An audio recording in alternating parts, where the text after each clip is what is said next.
各位天司机頭前的觀眾朋友，大家好，歡迎大家準時收看福起來咧。我係綜藝圈阿 Q boy， 要知道我今日特別歡喜冇，冇錯，今日就會同大家來分享一個說來要本人心情當好嘅東西，就係呀秘魯。說來呀秘魯哦，係哪片嘅秘魯呢？今日節目當中會同大家來紹介係嘅新竹菜體，韓國有新竹七家風格嘅秘魯。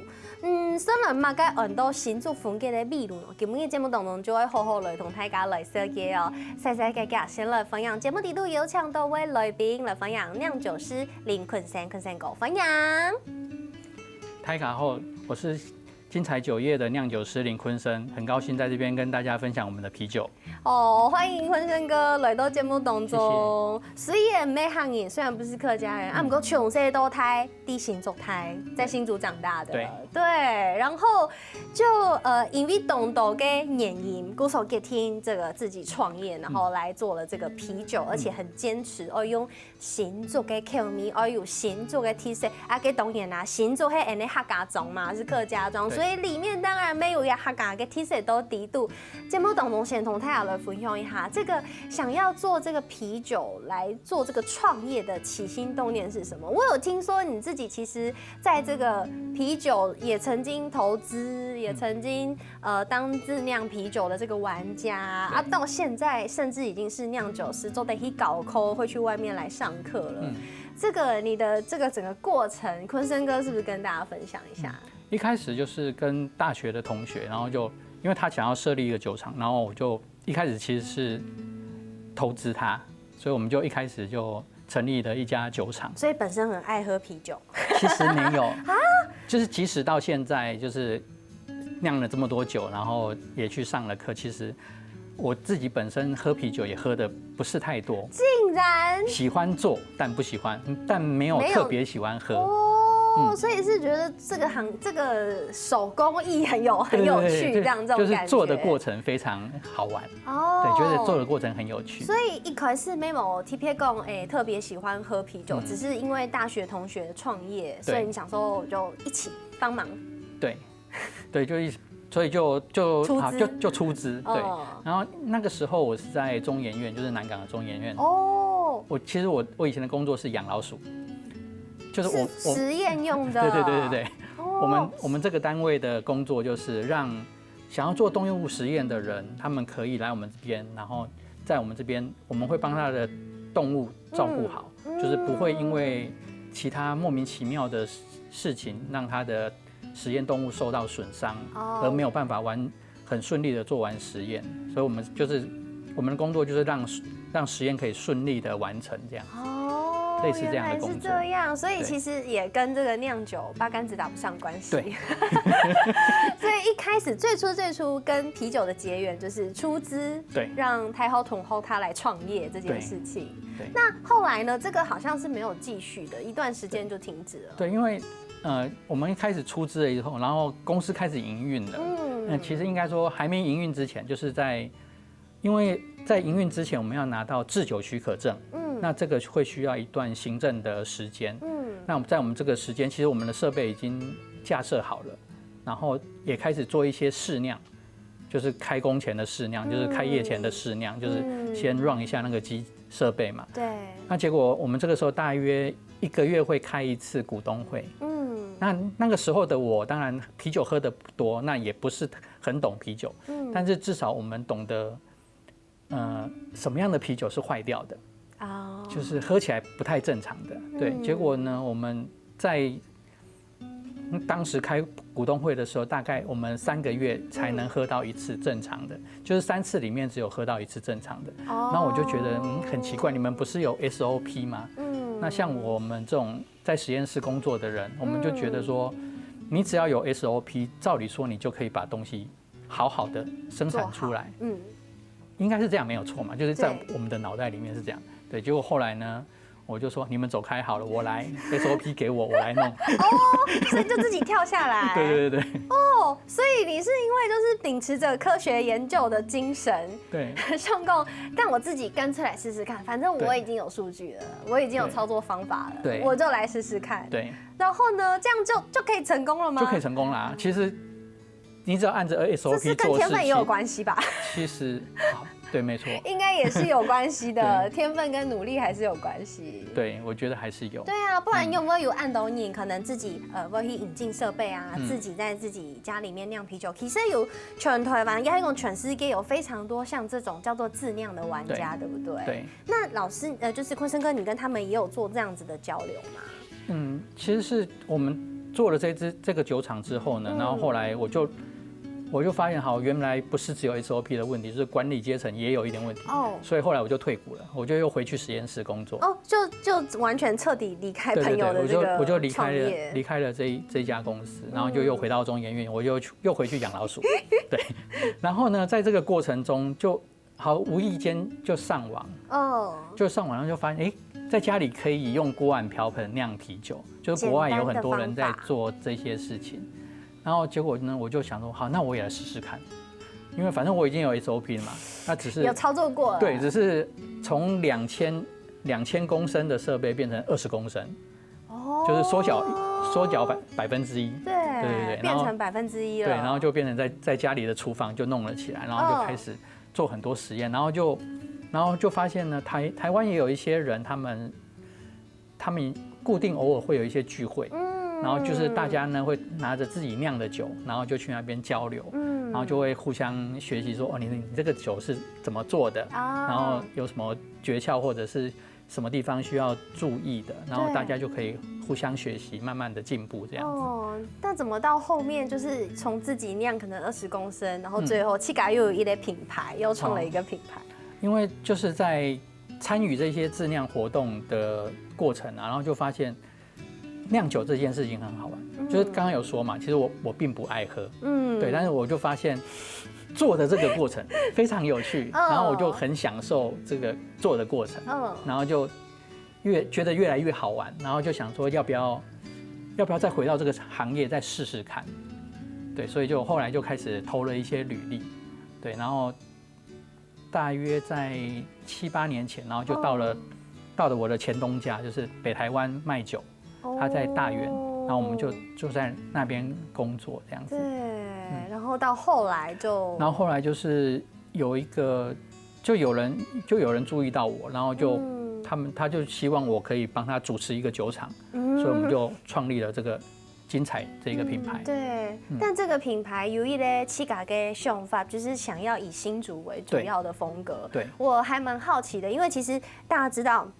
全世界有非常多啤酒，泰嘎熊都秘鲁，可能没喝熊都德国，第一个印象可能就会想到德国，会觉得那应该是国外的风格。可是，我觉得坤生哥很特别的是，以熊二用气嘎给嘎熊新竹这件事情来当做是啤酒的所有啤酒的风格哦。所以我就想要问一下坤生哥，你自己觉得？这样子的啤酒，为什么你会想要以新竹为主题来创造它？因为我自己本身是新竹人嘛，然后我对于文史方面其实是很有兴趣的。那新竹这个城市其实它是一个300年的城市，它到现在已经300多年了，也是大甲溪以北最早被开发的一个城市，它的开发是比台北还要早100年左右。对，所以其实它有很多的历史故事大家都不知道，所以我会希望。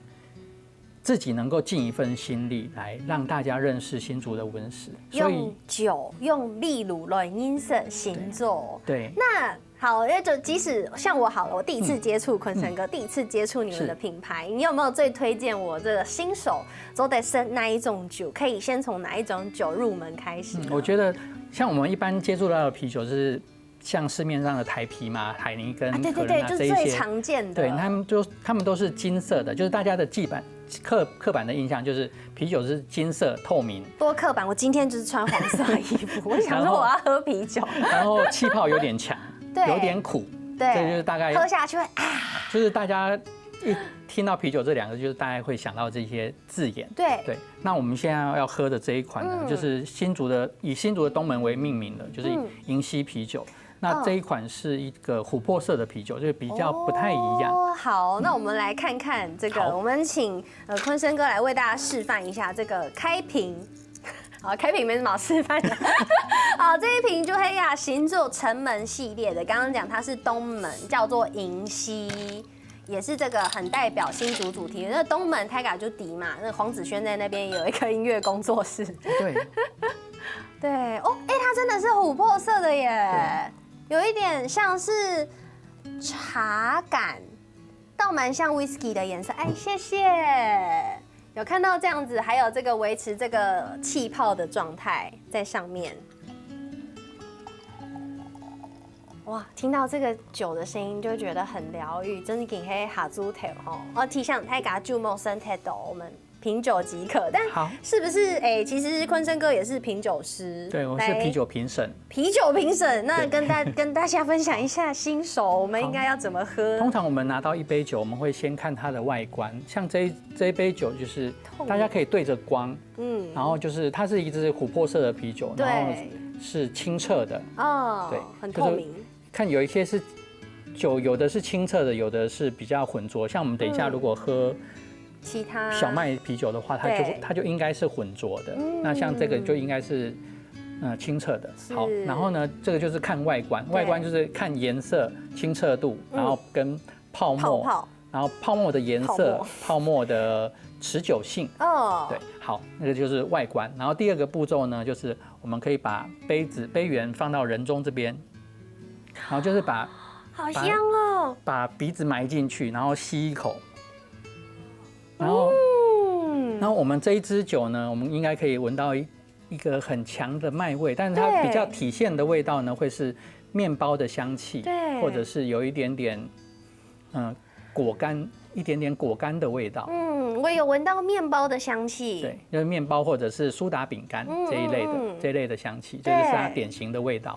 埋进去闻。对，那我们在闻的时候呢，其实对我们来说，我们会分析，就是什么味道是麦芽来的。就是啤酒有4个主要的成分嘛，就是水、麦芽、啤酒花、酵母，这4个。对，那当然水可能比较没有什么味道。对，那我们就可以去分析麦芽，第一个麦芽的味道，像这个麦芽它就是面包或者是吐司边。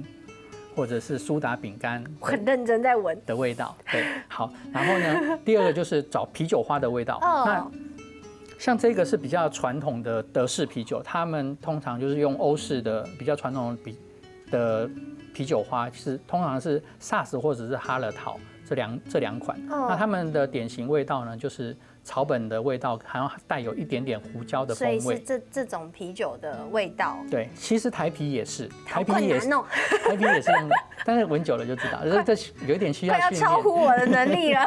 对，好，然后就是分析什么味道是从哪里而来的，就是香气，就是鼻腔的味道。好，然后接下来就喝一口，终于来到这环节了。但是喝的第一口呢，第一口不是要喝味道，而是要喝这一杯酒，应该说这一口酒在我们的口腔里面的所有的触感，就是第一个呢，就是酒体是轻薄还是厚重。不是说喝下去就好，他感受一下它是，淡的，还是讲黑牛的、淡的、浓的、浓稠的，或者是清澈的。对，像如果喝起来很像水，很像白开水，就像很柔顺的那一种，我们就叫做酒体轻薄。那你先不要讲，我喝喝看，这是薄的还是厚的？好，偏薄，对吧？对。它有一些的还是有一点微微浓稠，但是它整体来讲，我觉得比较接近水的感觉。对，这一种是属于轻薄的，正确。好，至少在这点我还是可以判断的。不过选了这一款叫做银溪，还有嘛个米溪，选了一种嘛个很多银溪呢。韩国呀，这个跟新竹风格有相关的呀的秘鲁，又有那条同新竹的关联哦。先休息一下，下一段节目转来，再个继续同大家来分享哦。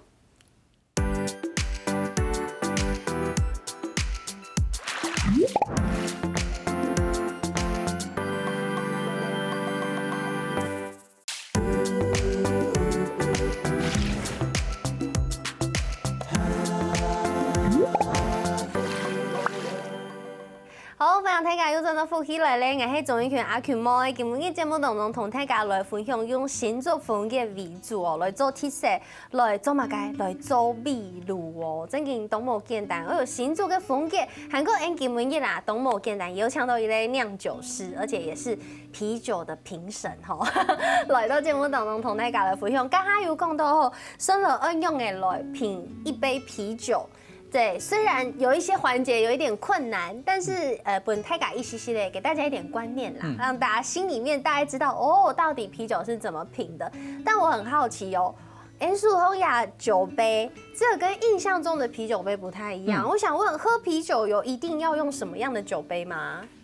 其实没有，就是通常我们只要用透明的杯子就好了。为什么一定要用透明的？因为外观很重要啊，因为颜色各种不同的啤酒它有各种不同的颜色，比如从最淡的就是稻褐色，就稻杆色，稻杆色是比黄色更浅、更白一点嘛，对，然后就变成黄色，然后金色、深金色、暗金色，然后变琥珀色，然后接下来是棕色。最后变黑色，像黑麦啤酒的颜色就比较深一点的感觉。对，哦，那有的啤酒甚至是不透光的，就是我们对着光灼，是不是？连后面的光都看不到，哦，就是它已经深色到深不见底了，就是黑到不见底了这样子。那我很好奇，为什么这一款琥珀色的啤酒它会叫做就是以东门来命名，来叫银溪呢？哦，好，因为其实现在。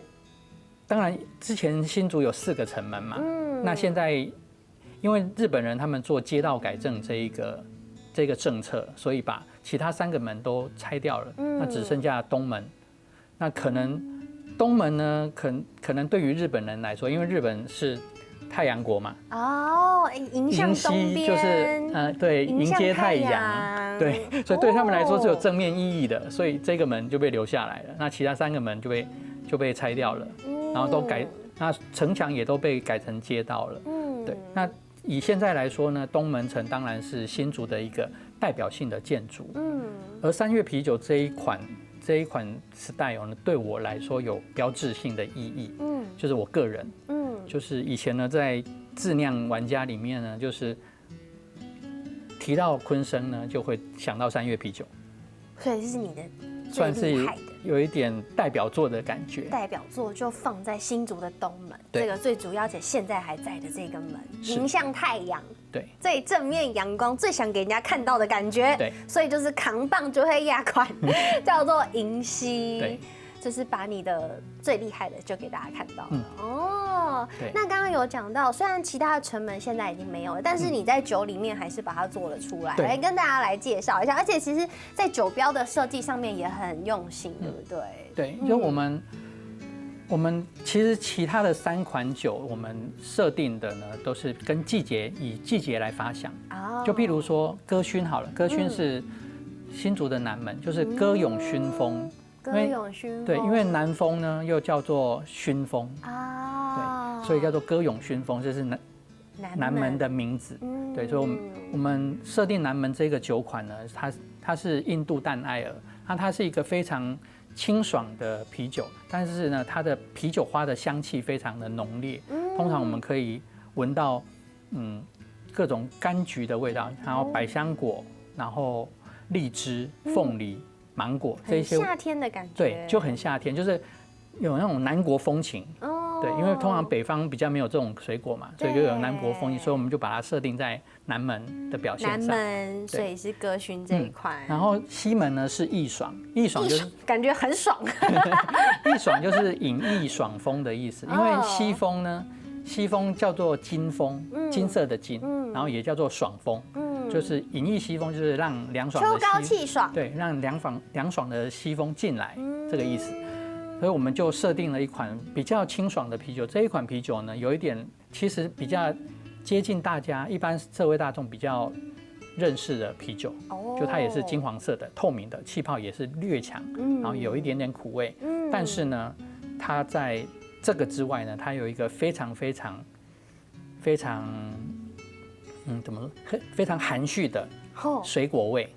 对，不要这么强烈。还有一点点水果，秋天的嘛。对，渐渐的变少。对，那这一款啤酒呢，它的 style 是德国的科隆啤酒，就是在科隆这个城市，是最常见的一款啤酒。然后比较典型的味道呢，它的那一个果香比较典型的味道会是苹果香，或者是水梨香。但是我们选用的这一支酵母呢，它会产生出香瓜或者是哈密瓜的味道。好细微的叙述。对，所以就是如果要一句话说完的话，就是它很像台啤，但是有一点点哈密瓜跟香瓜的味道。这句话好懂很多。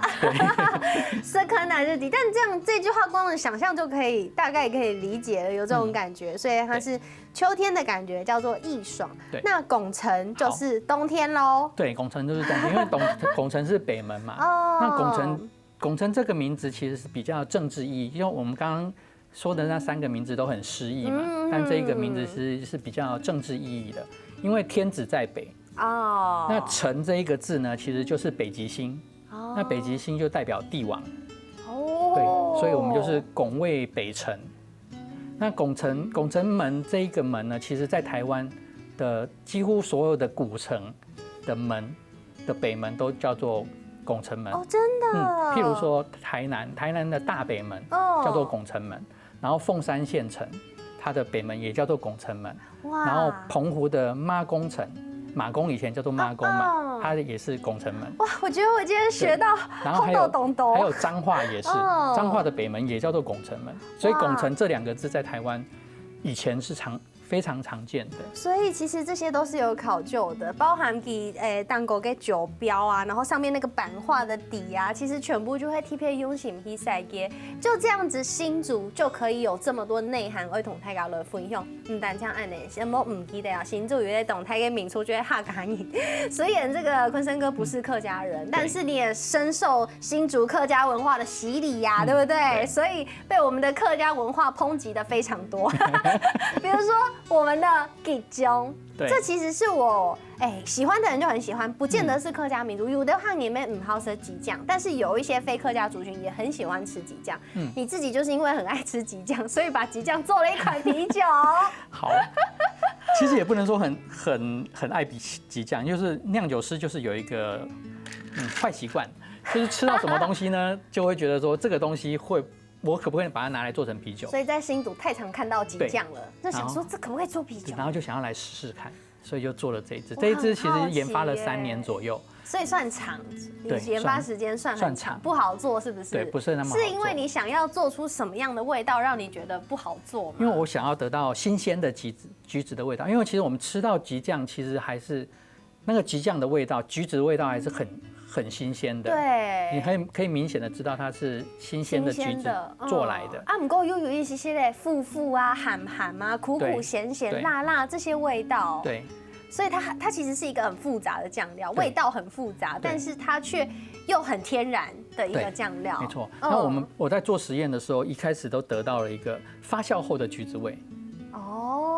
所以但这是你不要的。对，我就觉得这种东西大家喝起来应该不会觉得太舒服，所以就觉得没有成功，就一直努力的。后来终于想到了一件事，然后我就创造出了比较新鲜的橘子味，就得到了现在这个产品。哇，我想要喝看。好，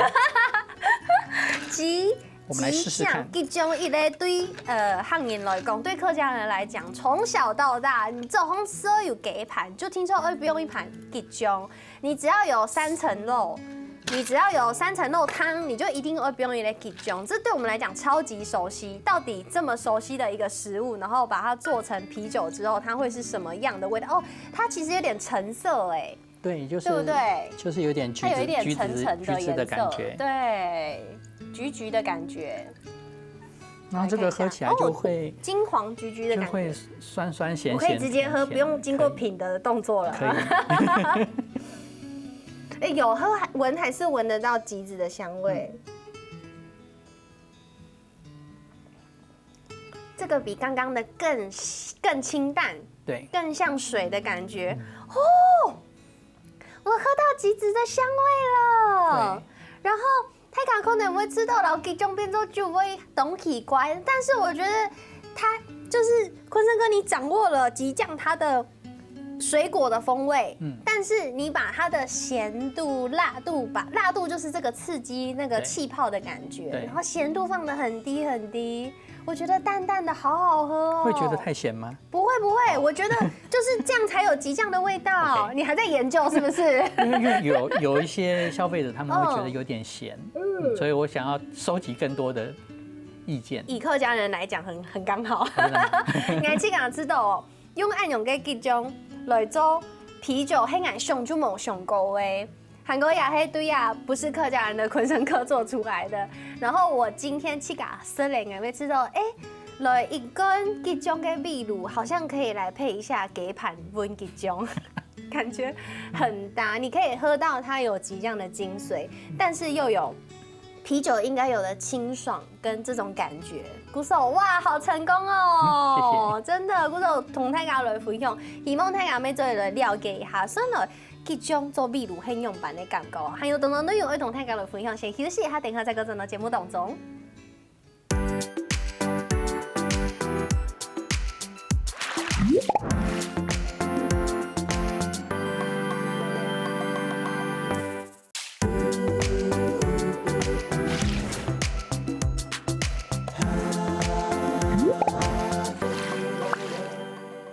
好，分享大家又真的复起来嘞！我是总一拳阿群妹，刚刚是嘞啊，这个昆生哥自己酿的啤酒呀、秘鲁哦，韩国迄几种口味的，对我个行业来讲，我觉得很新鲜，就是喝到就是极酱做成的啤酒，而且还有极酱的味道，但是你又不会觉得极酱跟啤酒结合在一起很奇怪，就是它是一个很棒的一个结合。但是我有按后嘅产品出现，嘿，因为昆生哥，其实你懂认真去研究它背后的故事，你可以把这个你研究极酱的过程跟观众分享吗？我觉得可能或许懂到嘿，天司机条线观众朋友都唔跌哦，有可能大家都不知道。就是我们其实会很好奇啊，就是为什么极酱这个东西只有新竹有，苗栗也有，对，客家庄、桃竹苗，但是南部就没有。对，为什么？对，南部客家就没有这个。那当然，它就是有受到一些地域性的限制，那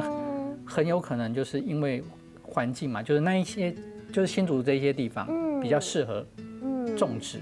好，那到底从什么时候开始有极酱的呢？对，那我们上网去查的时候，其实只会得到一句话，就是橘子生产过多，所以客家人因为勤俭，所以把它做成了极酱。对，但是为什么这个东西会生产过剩？而且它的极酱的源头，其实它原本的食物其实是酸萁。对，就是懂酸，然后皮又可能腐那种酸酸苦苦的一个小橘子，也不太好吃。这种就是送给我们吃，我们可能都不太想要吃的作物，为什么种了这么多，以至于会生产过剩？对，这个到底是为什么？然后我们就去现场问了种植的农夫，然后他们说其实在日本时代后来才有的，因为其实在北埔那一带呢，或者新埔这一带，一开始其实也都是种茶叶，它只是因为比较平地嘛，所以茶叶的品质没有那么好，所以后来日本人来之后，他们就觉得种橘子类的东西也许更有经济价值，所以他们就从冲绳把酸萁引进来，因为酸萁其实只有两个原生地，就是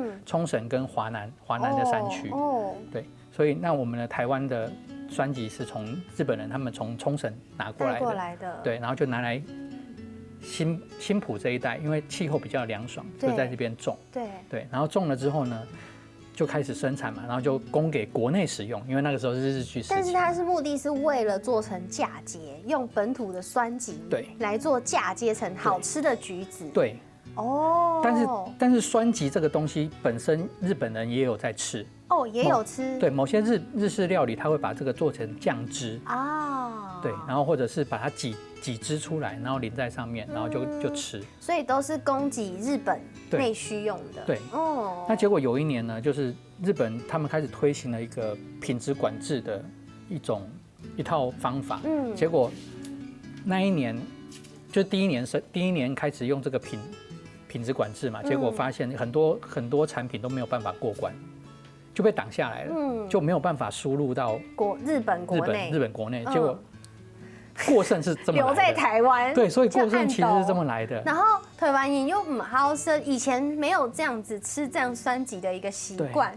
所以真的又是为了勤俭持家，某一大怂，所以他们就加了糖，加了糖以后就没有那么酸了嘛，然后再加盐，然后就把它拿来蘸肉吃。原来是这样，难怪就是台家都会对啊，中国来的啊，不过就是没有全台湾的客家人都吃鸡酱，就是固定新做美丽要的素菜。有设计中听听，所以这个都是坤生哥你再去把它考究，去把它确定下来，才这样子，就是去理解。就发现有这样的历史。你只是想要做个啤酒，但是去考究了它的历史，所以其实这个研究精神非常非常的重要，你才做得老家嘅故事讲都懂清楚，本大家都了解讲哦，原来鸡种会按用了的故事，我要做这样子的鸡酱啤酒，我也要跟大家来诉说鸡酱的故事，来诉说新竹的故事，对不对？对。那我觉得今天董某简单了，也有呛到这个酿酒师了，也都节目懂中。虽然我现在脸越来越热，但是我还是有非常多对于啤酒的知识想要了解。比如说，我们常常开 party 的时间，要开 party 的时候，买的酒啊都还没有冰，临时要开 party，我可以怎么样可以让酒快点变冰呢？要就会给不你给风气偏离掉，而且我们的酿酒师跟大家来讲的小知识哦。如果我们现在拿到一支常温的啤酒，就是完全没有冰的嘛，然后你想要让它迅速变冰的话呢，你可以用把卫生纸沾湿，或者是湿纸巾沾湿呢，然后把它包覆在瓶子外面，然后就这样子拿去冷冻库，5分钟之后它就凉了。5分钟？对，非常的快。这么快？对，5分钟你就可以达到1小时的效果。哇，原来这样就可以，超简单呢。对，就非常迅速的就变冰了。这是我们一般人唔知的，迄个呀，数控嘅秘鲁哦，呀，它无嘛嘅温度上会结起来变冰，就诺贝尔给包一个设备，这个卫生纸，呀，迄个纸巾结起来冰到冷冻库5分钟，好快哦，非常快。但是大概就是这样子嘛，350ml 的大瓶的也可以啊，大瓶的也可以，600cc 的也可以，600cc 的也可以，也有效就对了。然后古少雅达小知识同太搞了分享，不过刚他坤生哥手上那一罐，我看的也是非常非常的好奇，这个也是新竹相关特色的啤酒嘛？对，这个是竹北的田爸他们生产的。其实田爸我邀过，是我那时候当企划，我邀请的。对，田爸有跟我讲他种小麦，对，而且低台湾东西有黑低新竹种小麦的，大部分都是在彰化那个地方，新竹有一小部分。对，新竹的小麦其实已经是台湾最北边的小麦哦。对，但新竹的小麦跟传统德国的小麦拿来做啤酒有什么不同吗？其实是类似的，但是因为台湾终究还是太热太湿，所以种了之后呢，麦子很容易得病，它就很容易，所以量很少，而且熟了之后呢，也很容易发芽。像田爸他有跟我分享过某一年。在他准备要收成的时候，突然下了一场雨，下了1个礼拜的雨，结果他1个礼拜之后，他要去收成呢，小麦已经发芽了，直接在麦穗上面就发芽了，就这样子就发芽，变成发芽小麦，所以发芽小麦就不能用了，不能用了，对，哇，所以他那一年就都没有收成，很辛苦哎，所以其实我们为同太阳人分享这个在地的物产。不只是吉中，我们现在连竹北的小麦都要来跟大家来分享这个竹北的小麦做出来的，因为我们常讲啤酒麦酒嘛、秘鲁嘛，我们都叫它是麦酒。那到底这个新竹北的小麦做出来的啤酒黑马该用呢？我们来看一下这个颜色，这个颜色是今天颜色最淡的一款吧？对，对不对？它是浅金黄色的啤酒。黄黄的，来，大哥，这个杯子给你。这个就是形状小麦，我现在已经学会了，先拿到啤酒的时候，先拿来闻。好。它的米西感够起来变得更清淡，它的味道很清爽，没有什么啤酒冲上来的味道。那这款啤酒呢，它有加了橘子皮跟芫荽籽，就是香菜籽。但是但是欧洲的芫荽籽跟台湾的香菜籽不太一样。欧洲的芫荽籽呢，他们还会多一个胡椒的味道，所以等于是香菜加胡椒，然后再加橘子皮，有一点点香料的味道。所以我觉得坤生哥，你的企图是不是把全新竹的特色都做完，那接下来是不是就全台湾的特色？我们希望可以做到这件事。希望做那同样的在地的物产，全部都做成有特色的啤酒，对，供一类在地的故事。所以你现在已经是自己创业成为，然后也是酿酒师，甚至还有都这个其他地方去开课，对不对？目前有在社区大学，然后偶尔会有学校的那种食品系，然后会请我去做夜师，就是可能会去上几小时，让同学们认识啤酒的制作过程，这样子。所以你看哦，今日也都难得可以邀请到坤哥哥来到节目当中，同大家来分享按豆同秘鲁有相关的知识，韩国每了解到原来新竹有按豆的知识，而且我们都可以透过秘鲁、透过麦酒压这东西这个媒介来认识在地、认识地方特色。鼓手声梦坤哥来到节目当中，谢谢。没什么，电视机头前观众朋友嘅速看哦，休息一下，等下听听欣赏，接下來做運動哦。節目好看無啊？好看福氣來嘅電視機頭前嘅觀眾朋友，記得攞影片分享出去，還個到福氣來嘅面書網站，還個訂閱客家電視台嘅 YouTube 頻道，還個影片記得分享出去哦。